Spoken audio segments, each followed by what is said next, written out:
তো দিদির হচ্ছে মেয়ের হচ্ছে দেওরের বিয়ে। তো আমি এগুলো একটু ঘুরিয়ে পেঁচিয়ে ঠিক বলতে পারি না, তো ঠিক আছে তোমাদেরকে পরে সবটা ভালো করে বলে দেবো। একটা কথা, মেয়েটার যে বিয়ে ঠিক হয়েছে না, মানে দাদা ভাইয়ের যে বউ হবে, তো বউটার বাড়ি কিন্তু একদম আমাদের আলিপুরদুয়ার।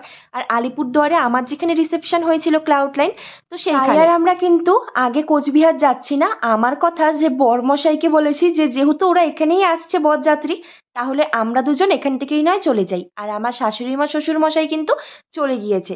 আর আমরা হয়তো বৌভাত কিংবা তার আগের দিন যাব, সবটাই তো তোমাদের সাথে ব্লগে শেয়ার করব।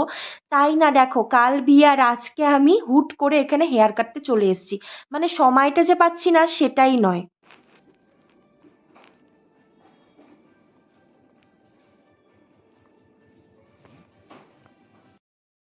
এই যে সেই হলো সেই দুর্ঘটনা, যেটা কিনা হাতের মধ্যে হেয়ার ড্রায়ারটা আমার পড়ে যায়। তো সে কিছু না, সে হয়তো কেউ কারো দোষ করেই